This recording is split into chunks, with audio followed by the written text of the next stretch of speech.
noite, sejam bem-vindos. Deus abençoe todos. Em nome de Jesus. Hoje que dia que é? 7 de janeiro. Eu vou dezembro. 7 de janeiro. Depois que ela vir aqui, a irmã que mandou, ela não está. Ela não veio, ela não pôde vir hoje. Ela mandou um vídeo para a pastora, a Paula. Eu achei muito interessante. Eu não sei onde está esse vídeo. Deve estar no meu celular aqui dela. Se ela conseguir conectar esse vídeo para vocês assistirem, eu faço questão, coisa de 2 minutos, não mais, que é eu não sei se é um grupo de repórteres ou se é uma reportagem, eu não sei te falar exatamente o que é, que são coisas que estão programadas para 2028, 2029, 2030. Por que eu queria passar isso para você? Não estava programado não, que ela mandou ontem à noite. Porque eu estou falando, faz 3 anos que eu estou falando da Agenda 2030. E tem muita gente dormindo no ponto. Nós já estamos em 2024. Tem muita gente dormindo no ponto. Você tem aquele vídeo da Paula de 2000, aquele lá de 2028, 2025? No celular. Depois você não tem como colocar, né? Não tem cabo, né? Mas você não tem como encaixar no YouTube aí? Não tem internet. Ah, então você não tem cabo aí? Alguém tem cabo no celular? Não tem cabo. Não, então deixa. Faz uma coisa, outro dia a gente acha para colocar. Pânico que causou entre os próprios repórteres e a tristeza que causou entre eles de saber o que vai acontecer até 2030, entre 28 e 30. Fome, guerra, doenças, escassez, e 2/3 da população vai definhar na face da terra. Isso não é o que eu estou falando. Isso são notícias que tem. Hoje nós somos em 7 bilhões, não sei, todos atualizados de números. Se nós somos em 7 bi, 2/3 vai dar o quê? 2 ou 3, 4, 5, quase 5, né? Deve ser mais de 7, vai dar 4 e pouco. Vai dar 4 bi e pouco. Vai ficar pouca gente. Aí se a gente parar para pensar, se a gente pensar como matemático, não vamos pensar como é que vai ser o desaparecimento desses 2/3. Vamos pensar que Jesus voltou e 2/3 da população foi embora. E 1/3 da população ficou. É uma lógica ela tem muito fundamento, se você assistir o vídeo. Eu prometo que quinta-feira eu organizo tudo para mostrar para você. E ele tem um fundamento muito sólido. E isso está para acontecer até 2030. Eu já venho falando há 3 anos, não é de agora. Eu já venho falando há 3 anos. E para quem é bom entendedor, para quem é curioso, é só entrar na internet e digitar lá, Agenda 2030. Simples. Não precisa ir na minha onda. É só digitar Agenda 2030. Veja os fatos. É igual aquela tempestade magnética. A gente digita lá 2024, tempestade magnética, tempestade solar magnética. Está para acontecer esse ano. É só você digitar que você tem tudo do Google. Não é o que eu estou falando, não. Mas que dia que vai acontecer? Não sei, vai acontecer esse ano. Não sabemos o dia, nem o mês, nem a hora. Quando acontecer a sonda que está no Sol, ela vai avisar 8 minutos antes a Terra. Aconteceu a tempestade, ela vai estourar a sonda, vai arrebentar a sonda. A notícia vai chegar, nós vamos ter 8 minutos para desligar os aparelhos, para não queimar os nossos aparelhos. Internet, a NASA vai ter 8 minutos para desligar os satélites, para não queimar. para não explodir, sei lá. Então nós vamos ter uma faixa de 8 minutos para preservar o que a gente tem, senão a gente vai ficar vários meses sem internet. É o que falam os estudiosos. Mas isso não é teoria furada, é uma teoria que tem já muitos anos. Já aconteceu em 1956, quando o telégrafo, o correio entrou em pânico, queimou tudo quanto é telégrafo. Aconteceu isso em 1956, foi a última vez que aconteceu. Mas não era sofisticado como hoje, não tinha nem telefone. Mas, só informações para você. Mas informações que me dá medo, mas é assim mesmo. A Bíblia diz que nos finais dos tempos haveria muito choro, ranger, muito sofrimento, faz parte. Daqui para cá não tem muito, desse ano para frente não tem muita alegria, não tem muita coisa para você ficar dando risada, né? Fica firme com Jesus, quem está de pé cuide para que não caia. Quem cair está lascado. Hoje eu quero fazer uma pergunta para você. Eu gostaria que você me respondesse. Podemos adorar a Deus do jeito que queremos? Sim ou não? Tá? Eu vou perguntar para 3 pessoas aleatórias. Aí você me responde. Você não é obrigado a saber, você responde conforme a sua ideia. Eu vou na Bíblia, tá bom? Roger, nós podemos adorar a Deus do jeito que a gente quer? Não. É a opinião do Roger. Darlene, podemos ou não? Podemos. Sim e não. Então vamos ter uma terceira pessoa. Adenilson, podemos ou não? Não. Tá bom. Então eu vou aqui pegar uma frase que hoje ela é colocada quase que mundialmente. Eu posso adorar a Deus em casa, posso adorar a Deus na internet, posso ficar em casa, posso ir na igreja, posso ler a Bíblia em casa, posso orar onde eu quero, posso adorar a Deus do jeito que eu quero. Tá bom, é uma teoria. Vamos ver se ela tem fundamento bíblico. Por exemplo, teve 2 caras, Nadab e Abiú, que fizeram uma adoração por conta própria, sem seguir os ritos bíblicos. E a Bíblia diz que aquela adoração Deus não aceitou e os matou. Deus não aceitou a adoração desses 2 rapazes. Deus rejeitou a adoração desses 2 e os matou. Eu vou citar pequenos casos só para você entender. Saul, por exemplo, quando os sacerdotes não estavam na igreja, Saul chegou e começou a adorar a Deus sozinho. Saul era rei, não era sacerdote. Era a função do sacerdote de adorar a Deus, não de rei. Mas Saul, por estar sozinho, ser rei, ter todo o poder, humanamente falando, ele entendeu que poderia fazer do jeito dele. E ele começou então a fazer sua adoração. A Bíblia diz que Deus não aceitou e destronou Saul. Você pode achar que foram outros pecados, mas esse foi um dos grandes pecados do rei Saul, dele ter feito uma adoração que ele não podia fazer. Um outro rei também que fez a mesma coisa de Saul foi o rei Urias.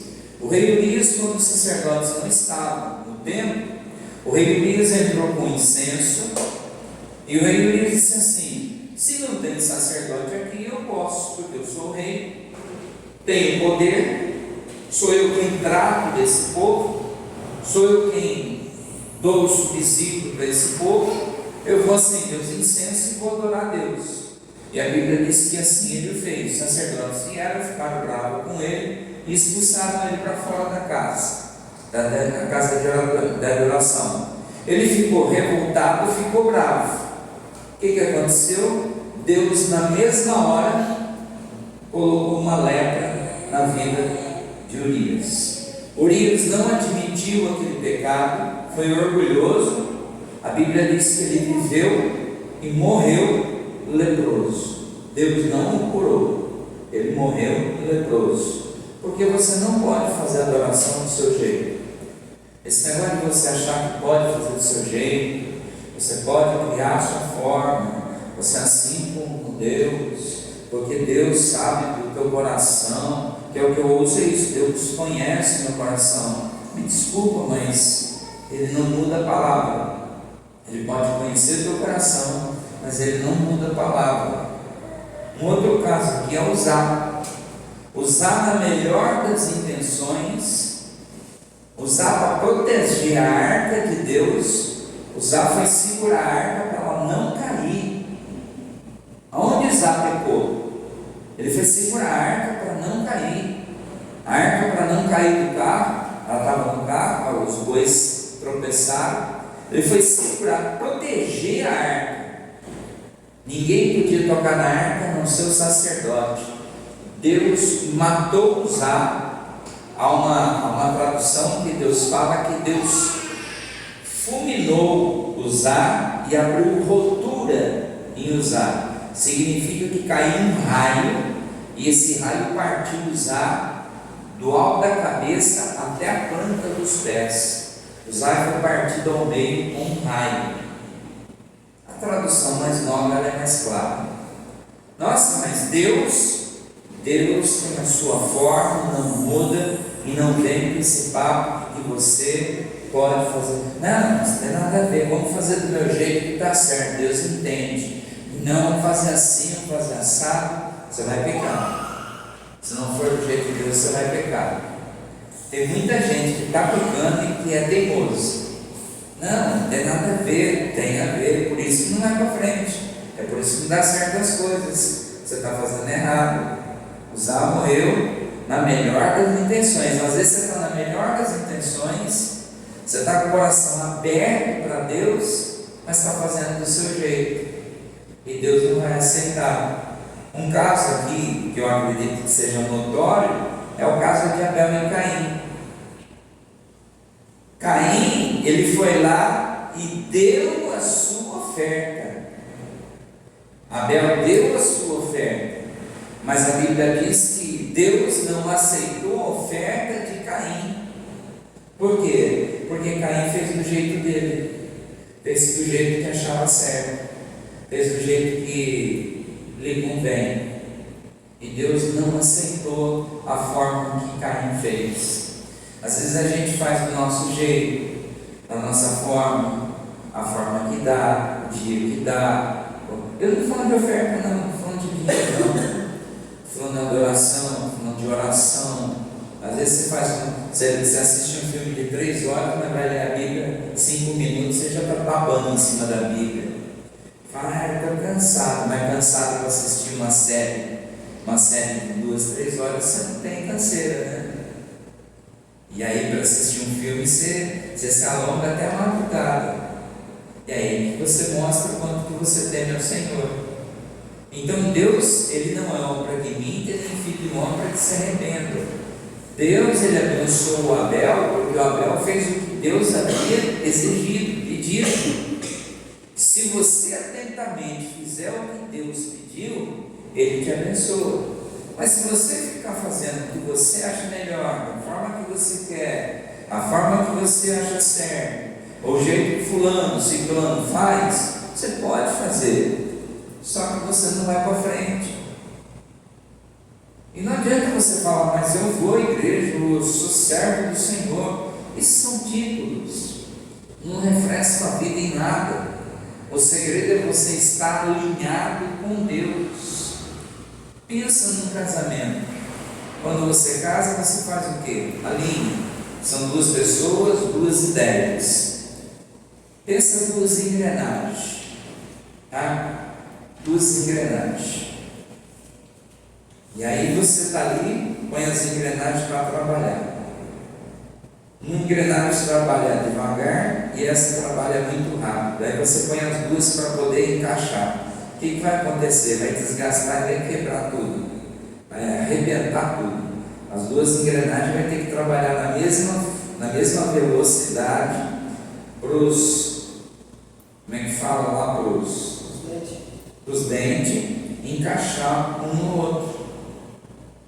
Aqui está muito rápida vai ter que desacelerar, e a que está muito desacelerada, muito devagar, vai ter que acelerar um pouco, porque senão não vai dar certo. É aquela coisa, nós namoramos, mas não é só briga, nós não dá certo, você já larga, pode largar, larga. Se no namoro já está brigando, já está falando palavrão, já te desrespeita, no namoro já tentou te agredir fisicamente, verbalmente, separa, separa, melhor coisa. Por quê? Se no namoro faz isso, casando vai fazer pior. Simplesmente é a questão de unidade. Então a questão que Deus está falando é que nós precisamos estar alinhados com Deus. Nós precisamos nos alinhar com Deus. Eu falei no culto passado, quinta-feira, sobre alinhamento. A maioria de nós não se encontra alinhado com a palavra de Deus. A maioria de nós está na igreja, a maioria de nós vem, gosta, a gente ora, mas a gente tem um desalinhamento. O que é um desalinhamento? A gente tem uma forma de pensar que não encaixa muito com a palavra de Deus. Se nós somos uma engrenagem, a palavra de Deus é outra, e botar as duas, elas não vão girar perfeitamente. Então nós vamos ter que ajustar para essas engrenagens elas funcionar perfeitamente. Deus, ele vai se ajustar a nós? Não, nós vamos nos ajustar a Deus. De que forma? Foi o que eu falei, acho que em Provérbios 3: Filho meu, não te esqueças a minha lei. Aí eu pego os 2 mandamentos de Jesus. Primeiro mandamento: amar a Deus. Quem ama a Deus sobre todas as coisas tem princípios na vida, tem princípios, tá? Por exemplo, vou fazer uma pergunta para você. Não tem nada a ver, tá? Nada a ver que eu vou falar aqui. Isso é um pensamento meu. Suponhamos que vai alguém na sua casa que roubou o banco. E a pessoa fala assim: o irmão ali, o grandão ali, como é que você chama? Fábio. Ô Fábio, eu roubei o banco, eu posso deixar aqui 100 mil reais debaixo do tapete? Mas você não, você está limpo, o dinheiro é meu. Deixa 100 mil reais debaixo do tapete. Ninguém vai desconfiar de você. Você deixa? Se souber que é roubado, não, é roubado. Caixa Econômica Federal. E foi o meliante ali que foi comigo. Aquele meliante. Então o que acontece? Eu não bebo, tá? Não bebo nada contra quem bebe, nada contra quem fuma também, tá? Nada. Cada um faz o que quer da sua vida. Mas se eu não bebo, eu não fumo, ninguém na minha casa bebe e fuma. Se chegar alguém na minha casa que fuma, não vai fumar dentro da minha casa. Porque se fumar dentro da minha casa é igual esconder o dinheiro roubado debaixo do tapete. Por favor, eu tenho um compromisso com Deus. Gostaria que você respeitasse que aqui é um lugar santo. Minha casa é um lugar santo. Você sabe que a pessoa não vai ficar chateada? A princípio ela fica, mas depois ela entende. Ela fala assim: esse cara é religioso, hein? Ele vai fazer umas piadinhas e tal, mas depois ele vai passar a ter um certo olhar diferente para você. Isso vale na bebida, vale na maconha, vale em tudo. Vale em tudo. Agora, se você bebe diferente, tá? Só para você entender. Então, o que é estar alinhado com Deus? Estar alinhado com Deus.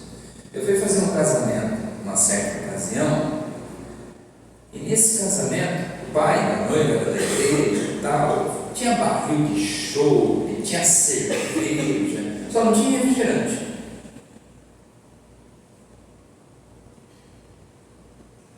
Eu falei assim, a noiva pro noivo, eu falei assim, olha, segurar um ano esse casamento é muito. Nossa, o senhor não tem fé? Tem. Mas vocês não atravessam um ano junto. Já falei isso, casei, fui embora, nem fiquei na festa. Durou 3 meses separado. E aquela festança. 2 boi assado. Encher a pança do povo, o povo saindo falando mal da festa. Eu sou a favor de casar só com a família, só fazer uma festinha com a família, sem ficar fazendo escarcéu, essa frescura. Abençoar quem tem que abençoar. Mas é uma opinião minha, tá? Uma opinião minha. Porque eu tenho que estar alinhado com Deus. Guardar o mandamento. Por exemplo, um dos mandamentos. Qual é o dia mais importante no mês para o crente? Domingo. Santa Ceia. Domingo e Santa Ceia. É o dia mais importante do mês para a gente. Porque é o dia em que a gente lembra do sacrifício vivido por Jesus em nosso lugar. Então é o dia que eu tenho que me preparar durante a semana para estar congregando junto com a igreja, participando do corpo e do sangue do Cordeiro, onde eu me arrependo, eu peço perdão, eu me consagro, eu me conserto com Deus. Lógico que o domingo é importante porque é o primeiro dia da semana, mas o culto mais, não que os outros não tenham importância, mas o culto mais importante é a Santa Ceia. E tem crente que falta os domingos, que culto de Santa Ceia, a pessoa nem sabe quando é culto de Santa Ceia. Aí ela fala assim: Deus acima de tudo, menos a pessoa. Aí você está errando, você está comprometendo um lado espiritual da sua vida. Deus tem que estar acima da sua vida, colocar isso como prioridade. Não, a partir de hoje, Santa Ceia é sagrada na minha vida. Que dia que é Santa Ceia aqui? Segundo domingo do mês. Pode cair dia 12, dia 10, dia 8, dia 14, não importa. Sempre segundo domingo do mês. Pode ser qualquer segundo domingo do mês, não importa. Esse caso vai cair no domingo que vem, dia 14. Que é o último, dia 14 é o máximo, dia 8 é o mínimo. Depende do mês. E o que mais? Amar a Deus sobre todas as coisas. Deus é mais importante na minha vida do que eu ter uma casa. Eu posso ter uma casa? Posso. Ter 1, 2, 3, 4, 5. Posso ter uma casona bonita? Posso. Posso ter uma piscina de massagem? Posso ter. Jesus ele falou que a abundância é bênção de Deus, mas eu não posso colocar aquilo ali como regra para ser algo que impede a minha comunhão com Deus. Não vou no culto hoje porque a piscina está tão gostosa e eu não quero sair dessa água boa aqui, então eu não vou no culto hoje não. Pecado. Eu estou tentando mostrar para você. Amanhã tem rancho, né? Quiosque, essas coisas. A gente vai no rancho amanhã, tá bom? Só que quando é 4 horas, você sabe que a gente vai voltar. Por quê? Porque tem culto 7 horas da noite. 4 horas a gente tem que estar em casa, tomar banho e pro culto. Mas é tão gostoso o final da tarde. Meu amigo, Deus em primeiro lugar. Se a gente tem que ir para o rancho, é porque Deus tem sido abençoado com a gente, Deus tem sido bom com a gente e tem nos dado condição de ir para rancho no final de semana. Então, 4 da tarde acabou a festa. Nem precisa falar. Quando eu falar, vamos, você já vai, tchau, tchau. nada de me enrolar, nada de ficar, e com criança é a mesma coisa. Mas tem gente que fica, Deus vai 3 horas, espera mais um pouco, daqui meia hora nós vamos, deu 4h30, 5 horas nós vamos, deu 5 horas, 6 horas nós vamos, deu 6h30, faz o seguinte, Deus é bom, Ele perdoa a gente, não vai domingo que vem, se Deus quiser. Eu conheço, eu falo que eu conheço. Aí depois a vida da pessoa, sai durante a semana, a pessoa chega na igreja e dá. O que foi? Deus não é bom para a gente. Por quê? Eu gastei um dinheirão essa semana aqui, eu levei uma pancada, gastei um dinheirão lascado. Você não veio comigo? Não. Já viu aquele deputado da Praça Nossa, que fala tudo enrolado? Que o negócio do dinheiro lá?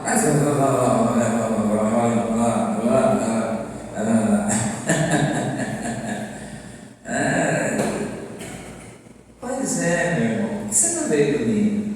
Aí Deus é culpado, Deus não é bom, Deus não é legal, Deus não te abençoou. Na verdade, você quebrou o mandamento. Deus acima de tudo. Filho meu, não te esqueça o mandamento. Lembra, guarda. Salmo 112, versículo 1. Louvai ao Senhor, bem-aventurado homem que teme ao Senhor. Temer ao Senhor é ter respeito pelas coisas de Deus. Vem falando, vem conversando com a família, várias coisas. Vocês vêm, eu venho também. A gente vem conversando de várias coisas, né? Cotidiano no carro. Chegou na porta da igreja, morreu o assunto, acabou o assunto. A Bíblia diz: bate o teu pé antes de entrar na casa do Senhor. Morre o assunto que você estava falando. Você estava falando do vizinho, estava falando do serviço, estava falando da comissão, estava falando nada, bateu a poeira, acabou. Senhor, obrigado por entrar na tua casa. Entrou na tua casa? Senta aqui. Você quer? Então, inclusive, dá licença. Estou na casa de Deus. Tem ninguém? Vai ler a Bíblia.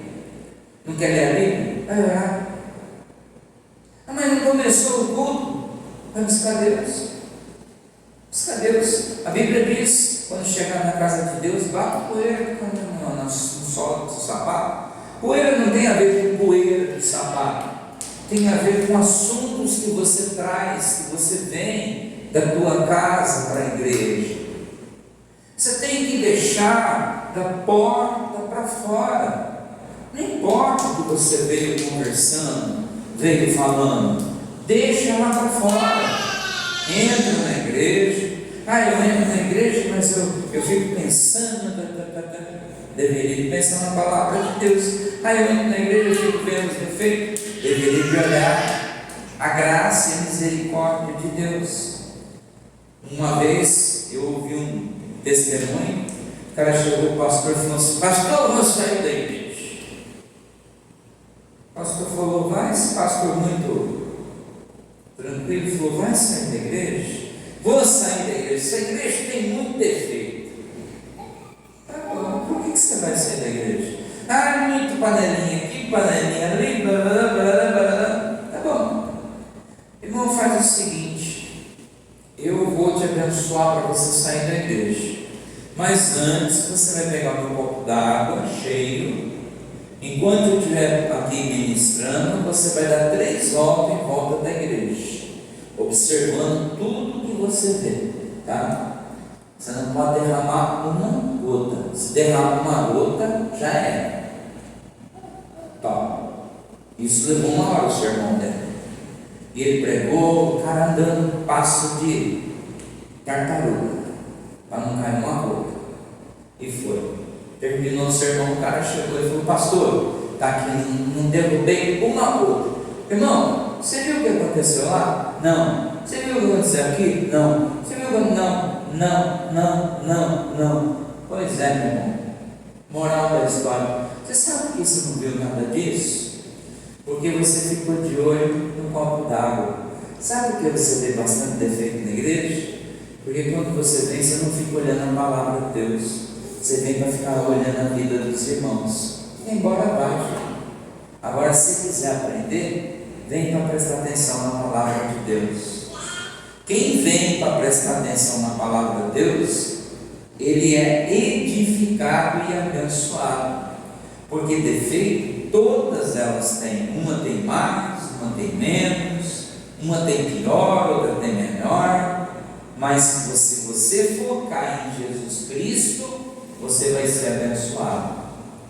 E assim, essa lição eu aprendi, vou guardar para o resto da vida.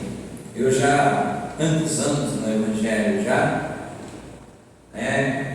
olhando para a igreja, ou para todas as igrejas que eu já passei, eu digo isso para mim próprio, para minha missão própria. Se eu for olhar para cada pessoa, eu não consigo olhar para o Evangelho. Se eu olhar para o Evangelho e focar no Evangelho e ver as pessoas no todo, eu consigo focar no Evangelho e ajudar todo mundo, que é o objetivo principal. Amém? Então, assim, só para terminar o Salmo 112, ele diz: bem-aventurado o homem que tem no Senhor, e que nos seus mandamentos tem grande alegria. Se você não tiver alegria nas bênçãos de Deus, não tem condição de você servir a Deus. Se você não tiver alegria nos mandamentos de Deus, eu tenho alegria de cozinhar. Legal? Vamos para a casa de Deus?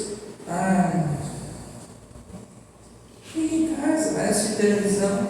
Pode ir. Você tem alegria de assistir televisão? Vai ver o que você vai aprender. Tem coisas que a gente gosta. Eu tenho alegria de vir para a igreja. O salmista diz: alegrei quando me disseram, vamos à casa do Senhor. Que você passe a ter alegria para vir para a casa de Deus. Que você passe a ter alegria para participar das coisas de Deus. Eu vou dar um pulinho aqui para falar um pouquinho da Santa Ceia da semana que vem, do domingo que vem. Números 13. Números 13. Como essa é a primeira Santa Ceia do ano,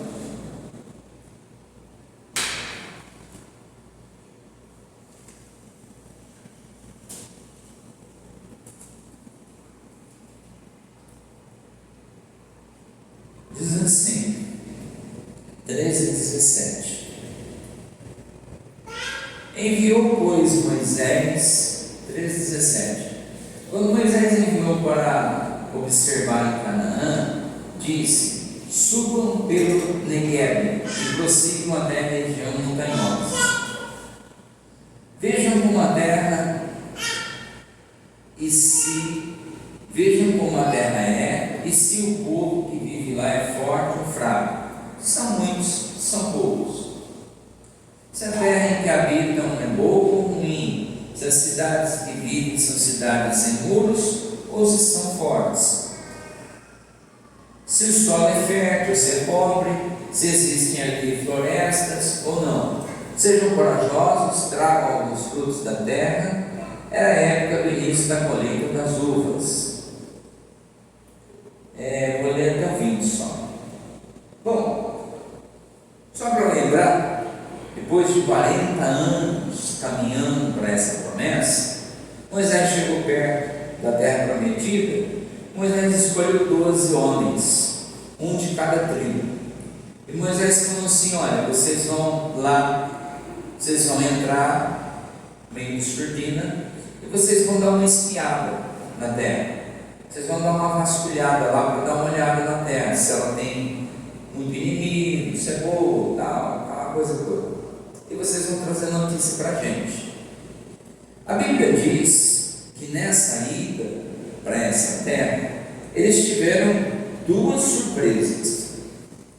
Eles esperavam sim uma terra boa, uma terra prometida, porque Deus falou que tinha uma terra que emanava leite e mel. Na verdade, eles tiveram 3 surpresas. Porque Deus falou: vou levar vocês para uma terra boa e larga, que mana leite e mel. Deus nunca falou: vou levar vocês para uma terra, mas vocês vão ter que lutar pela terra. Deus nunca falou isso. Tem gente que acha que vem para o Evangelho, vai participar do culto de hoje, dormir e amanhecer rico. E não acontece isso, a pessoa fica brava. Não acontece mesmo. A pessoa vai ter que lutar, ela vai ter que batalhar para crescer, Deus abençoar ela. A Bíblia diz que foram lá, viram, perceberam que lá existiam os anaquins, os filhos dos gigantes, os homens que eram muito fortes. Eles eram igual gafanhotos, muito numerosos, porém os frutos eram muitos, mas muito grandes, e era uma colheita de frutos, era uma fartura exuberante. Aí a Bíblia diz, como era a época de frutas, era a época da colheita, eles cortaram uma quantia de frutas para trazer como prova, para que eles pudessem então mostrar para o povo a fartura que havia dentro da terra. No versículo 23, quando chegaram ao vale de Escol, cortaram um ramo, qual pendia um único cacho. Quantos cachos? Um único cacho. Do que? De uvas. 2 deles carregavam o cacho, penduravam. Quantas pessoas para carregar um cacho de uva? 2. Você vai na feira hoje, sei lá qual é a maior uva que tem. Rubi. Rubi. Quantos quilos pesa um cacho de uva rubi? O fruto branco, 300 gramas. 300, que seja 500 gramas, não tem 500 gramas. Para ser 2 carregando, tinha que pesar no mínimo 40 quilos. Porque se fosse menos de 20 quilos, um só carregava. Um cacho de uva pesava mais de 40 quilos. Eles amarraram numa verga e 2 homens lombaram um cacho de uva. Era muita uva, era muita prosperidade. 2 deles carregando cacho de uva, pendurado numa vara, colhendo também romãs e figo. Não fala o tamanho, tá? O que mais que fala? Aquele lugar foi chamado Vale de Escol por causa do cacho de uvas que israelitas cortaram ali. 25, deixa eu ver se eu vou ler. Só 23. Só aqui o 23, tá bom. Bom, quero mostrar para vocês o seguinte: quando eles chegaram no Vale de Escol, eles acharam então prosperidade muito, mas muito além das expectativas deles. Só que encontraram uma barreira. Voltaram, trouxeram a fruta, jogaram lá um cacho de fruta, todo mundo ficou de boca aberta pelo tamanho da colheita. Só que 10 dos 12 se posicionou e disseram: ó, é verdade, manda leite e mel, mas nós nunca poderemos conquistar a terra, porque lá mora gente grande, forte, gigante, e nós nunca vamos conseguir entrar. Aí Josué e Caleb se posicionam e eles falam: olha, nós não concordamos, porque se Deus foi com nós até aqui e a gente continuar agradando a Deus, fazendo a sua vontade, Ele vai nos ajudar, nós vamos entrar, vamos conquistar, e tudo que tem lá vai ser nosso. Aqui mostra a conquista da terra prometida e o pensamento deles. A Bíblia diz que a maioria não quis aceitar a ideia de conquistar a terra prometida. No domingo que vem nós vamos fazer a Santa Ceia da mesa, como é que chama? Das primícias. No domingo que vem nós vamos colocar uma mesa cheia de frutas, de preferência, provavelmente uma mesa cheia de uvas, onde todo mundo pode pegar um cacho pequeno de uvas, consagrado, abençoado. Você vai poder chupar, você vai poder dividir com a sua família, Mas é um cântico comum? Não, consagrado. A gente vai consagrar para que você seja abençoado, para quem dela comer seja abençoado. Que nem meu filho, a filhinha do Rafael tinha um problema de saúde grave e não sarou, fez a campanha e sarou. Não sarava, ficou quanto tempo? Um ano e pouco, daquele jeito. Fez a campanha e sarou. Então você vai comer da uva, você vai dar essa uva para alguém que você quer que tenha saúde, ou prosperidade, e assim por diante. E lógico, você também, né? Você vai comer dessa uva para que esse ano, independente de notícias, para que Deus possa te abençoar e te alargar a fronteira de uma forma que você possa ser abençoado. Porém, é só domingo, às 7 horas da noite. Não vai ter outro dia, não, Santa Ceia, só segundo domingo do mês. Só segundo domingo do mês. Agora, quem é que participa? Só Josué e Caleb. Só aqueles dois que não tiveram medo. Só aqueles dois que disseram: eu não tenho problema, eu vou, eu tenho coragem. É difícil? É comigo mesmo. Quanto mais difícil é a situação, é comigo mesmo. Quanto mais dificuldade tiver, mais eu gosto. Eu gosto de coisa difícil. Quanto mais dificuldade, olha, eu estava pensando, esses anos de evangelho, eu já comecei mais de 100 igrejas, sem do zero, e começar do zero para perder. Quanto mais dificuldade, melhor. Faz parte. Então o negócio é a gente botar a manga para trás, levantar a cabeça e falar: Senhor, eis-me aqui.